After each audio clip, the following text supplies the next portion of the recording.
महारथी कर्ण महाभारत युद्ध के ऐसे योद्धा थे जिन्हें अपने जीवन काल में बार बार अपमानित होना पड़ा। जन्म लेते ही उन्हें जन्म देने वाली माता ने त्याग दिया। शिक्षा लेने जब वह गुरु द्रोण के पास गए तो उन्होंने उन्हें शूद्र पुत्र होने के कारण शिक्षा देने से मना कर दिया। तब उन्होंने एक ब्राह्मण का रूप धारण कर भगवान विष्णु अंशावतार परशुराम से शिक्षा ग्रहण की, लेकिन वहां भी उन्हें अपमानित ही होना पड़ा, क्योंकि शिक्षा पूर्ण होने के बाद गुरु परशुराम को जब ये बात पता चली कि ये एक ब्राह्मण पुत्र नहीं बल्कि एक शूद्र पुत्र है, तो उन्होंने कर्ण को एक शापित जीवन जीने को विवश कर दिया। लेकिन कर्ण ने कभी हार नहीं मानी और अपने बाहुबल से भारतीय पौराणिक इतिहास में वो याति हासिल की जिसके वो हकदार थे। आज के इस वीडियो में हम आपको कर्ण के पराक्रम से अवगत कराएंगे और जानेंगे कि उनके पास वो कौन कौन से अस्त्र शस्त्र या दिव्यास्त्र थे जिन्होंने उन्हें महारथी बनाया। इसी के साथ वीडियो को अंत तक पूरा देखिए। नमस्कार दोस्तों, स्वागत है आपका हमारे YouTube चैनल कर्मा में। कर्ण महाभारत के वो धर्मिष्ठ योद्धा थे जिन्होंने अधर्म यानी दुर्योधन की ओर से लड़ा था, लेकिन उन्होंने कभी भी युद्ध नीति को भंग नहीं किया और न ही कौरव सेना के सेनापति रहते हुए कोई छल होने दिया। महारथी कर्ण के पास जो सबसे शक्तिशाली अस्त्र था वो था गुरु परशुराम का दिया विजय धनुष। हिंदू धर्म शास्त्रों के अनुसार पौराणिक कथा में दिव्यास्त्रों के संदर्भ में संदान के लिए एक दिव्य धनुष की आवश्यकता होती थी, क्योंकि साधारण धनुष से दिव्यास्त्रों का संदान नहीं किया जा सकता था। कर्ण का ये धनुष भी एक दिव्य धनुष था जिसे उनके गुरु परशुराम ने उन्हें दिया था। दरअसल गुरु द्रोणाचार्य ने शूद्र पुत्र होने के कारण कर्ण को शिक्षा देने से मना कर दिया, तो वो अस्त्र शस्त्र की शिक्षा पाने के लिए एक ब्राह्मण पुत्र बनकर गुरु परशुराम के पास पहुँचे, क्योंकि उन्हें डर था कि कहीं शूद्र पुत्र होने के कारण परशुराम भी उन्हें अपना शिष्य बनाने से मना न कर दें। ब्राह्मण के वेश में ही कर्ण ने परशुराम से अस्त्र शस्त्र का ज्ञान तो प्राप्त कर लिया, लेकिन एक दिन जब कर्ण की शिक्षा पूर्ण हो चुकी थी तभी उनके गुरु को पता चला कि कर्ण किसी ब्राह्मण का पुत्र नहीं बल्कि एक शूद्र पुत्र है। तब अपने क्रोध के लिए विख्यात भगवान परशुराम ने कर्ण को श्राप दे दिया कि तुमने मुझसे धोखे से शिक्षा प्राप्त की है, इसलिए जब तुम्हें मेरी दी हुई शिक्षा की सबसे ज्यादा जरूरत होगी उस समय तुम सब कुछ भूल जाओगे। परंतु जब कर्ण ने वेश बदलने का कारण बताया तब गुरु परशुराम का क्रोध शांत हुआ और उनका मन व्यथित हो उठा। तब परशुराम ने कर्ण से कहा, हे वत्स, मैं दिया हुआ श्राप तो वापस नहीं ले सकता, लेकिन मैं तुम्हें एक धनुष रूपी कवच देता हूँ। जब तक ये धनुष तुम्हारे हाथों में रहेगा तब तक तीनों लोकों का कोई भी योद्धा तुमसे जीत नहीं पाएगा। गुरु परशुराम के इसी धनुष का नाम विजय धनुष था। कर्ण ने अपने इस धनुष का इस्तेमाल या तो दिव्यास्त्र चलाने के लिए किया या फिर अर्जुन के साथ युद्ध करते समय। बाकी के सारे समय वो एक साधारण धनुष से ही कुरुक्षेत्र में युद्ध करते रहे। महाभारत युद्ध के 17वें दिन अर्जुन और कर्ण के बीच युद्ध चल रहा था। तभी कर्ण ने एक बाण अर्जुन पर चलाया जो साधारण बाण से अलग था। इस बाण को अर्जुन की ओर आता देख भगवान श्री कृष्ण समझ गए कि वो बाण नहीं, बाण रूपी अश्वसेन नाग है। तब उन्होंने अर्जुन को बचाने के लिए अपने पैर से रथ को दबा दिया। भगवान श्री कृष्ण के ऐसा करने से रथ के पहिए जमीन में धंस गए, साथ ही रथ के घोड़े भी झुक गए। तब वो बाण रूपी अश्वसेन अर्जुन की जगह अर्जुन के मुकुट पर जा लगा। वार के खाली जाने के बाद अश्वसेन कर्ण की तरकश में वापस आ गया और अपने वास्तविक रूप में आकर कर्ण से बोला, हे अंगराज, इस बार ज्यादा सावधानी से संग्राम करना। इस बार अर्जुन का वध होना ही चाहिए, मेरा विष उसे जीने न देगा। तब कर्ण ने उससे पूछा कि आप कौन हैं और अर्जुन को क्यों मारना चाहते हैं। तब अश्वसेन ने कहा, मैं नागराज तक्षक का पुत्र अश्वसेन हूँ।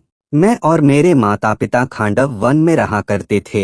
एक बार अर्जुन ने उस वन में आग लगा दी, जिसके बाद मैं और मेरी माता आग में फंस गए। जिस समय वन में आग लगी उस समय मेरे पिता नागराज तक्षक वहां नहीं थे। मुझे आग में फंसा हुआ देख मेरी माता मुझको निगल गई और मुझको लेकर उड़ चली, परंतु अर्जुन ने फिर मेरी माता को अपने बाण से मार गिराया, लेकिन मैं किसी तरह बच गया। जब मुझे ये बात पता चली कि मेरी माता को अर्जुन ने मारा है, तभी से मैं अर्जुन से बदला लेना चाहता हूँ और इसी कारण आज मैं बाण का रूप धारण कर आपकी तरकश में आ घुसा। इसके बाद कर्ण ने उसकी सहायता के प्रति कृतज्ञता प्रकट करते हुए कहा, हे अश्वसेन, मुझे अपनी ही नीति से युद्ध लड़ने दीजिए। आपकी अनीति युक्त सहायता लेने से अच्छा मुझे हारना स्वीकार है। ये शब्द सुनने के बाद कालसर्प कर्ण की नीति निष्ठता को सराहता हुआ वहां से वापस लौट गया। ये तो सभी जानते हैं कि कर्ण जैसा योद्धा अपनी दान वीरता के लिए जाना जाता है। इसी दान वीरता के फलस्वरूप उसे इंद्र की वसावी शक्ति प्राप्त हुई थी। ये एक ऐसा अस्त्र था जिसे कोई भी अस्त्र काट नहीं सकता था। दरअसल युद्ध के निश्चित हो जाने के बाद इंद्रदेव को अर्जुन की चिंता सताने लगी कि कर्ण के कवच कुंडल रहते मेरा पुत्र उसे परास्त कैसे कर पाएगा, क्योंकि वो जानते थे कि सूर्य देव का दिया हुआ कवच कुंडल जब तक कर्ण के पास है तब तक उसे कोई नहीं हरा सकता। इसलिए इंद्रदेव ने छल का सहारा लिया और एक दिन कर्ण जब सुबह के समय सूर्य देव को जल अर्पित कर रहे थे, तब इंद्रदेव ब्राह्मण का वेश बनाकर उसके पास पहुँचे और कर्ण से उसका दिव्य कवच कुंडल मांग लिया। क्योंकि सूर्य को अर्घ्य देते समय कर्ण से कोई भी कुछ मांगता तो वो मना नहीं करते थे, इसलिए उसने ब्राह्मण रूपी इंद्र को अपना कवच कुंडल दान में दे दिया और फिर उस ब्राह्मण से बोले कि हे ब्राह्मण, आप अपने असली रूप में आ जाइए, क्योंकि मैं जानता हूँ कि आप देवराज इंद्र हैं और मैं ये भी जानता था कि आज आप मुझसे कवच कुंडल मांगने वाले हैं। कर्ण के मुख से ऐसी बातें सुनकर देवराज इंद्र उसी समय अपने असली रूप आ गए और बोले कि हे कर्ण, तुम्हें मेरे बारे में किसने बताया, और जब तुम जानते थे तो आज सूर्य को अर्घ्य दिया ही क्यों? तब कर्ण ने कहा कि हे देवेंद्र, मुझे ये सारी बातें मेरे पिता सूर्य ने रात में बताई और मुझे सुबह अर्घ्य देने से मना भी किया, परंतु हे देवेंद्र, अब आप ही बताइए कि मैं अपने धर्म से विमुक्त कैसे हो सकता था। तब इंद्रदेव ने कहा कि हे कर्ण, तुम महान हो, इस दुनिया में आज तक तुमसे बड़ा दानी न कभी हुआ है और न पृथ्वी के अंत काल तक कोई होगा। आज के बाद महादानवीर कर्ण नाम से तुम जाने जाओगे। इसके अलावा मैं तुम्हें अपनी वसावी शक्ति भी देता हूँ। इसका इस्तेमाल तुम सिर्फ एक बार कर सकोगे। इसका जिस किसी पर संदान करोगे उसे इस ब्रह्मांड की कोई भी शक्ति नहीं बचा सकेगी। और इसके बाद देवराज वहां से अंतर्ध्यान हो गए।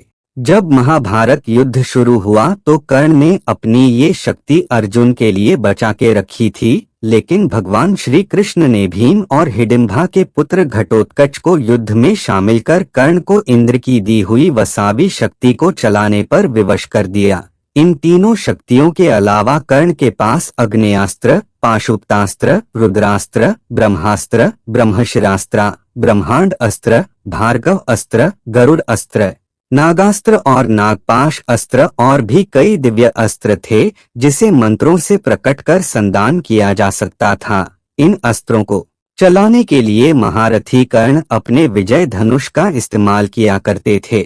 महाभारत युद्ध में जिस समय अर्जुन ने कर्ण का वध किया उस समय कर्ण के हाथ में वो विजय धनुष नहीं था।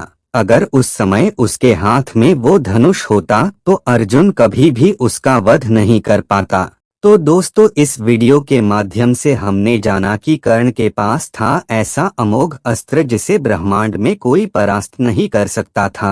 वीडियो कैसी लगी आप हमें कमेंट में जरूर बताइए। वीडियो पसंद आए तो वीडियो को लाइक और चैनल को सब्सक्राइब अवश्य करें। धन्यवाद।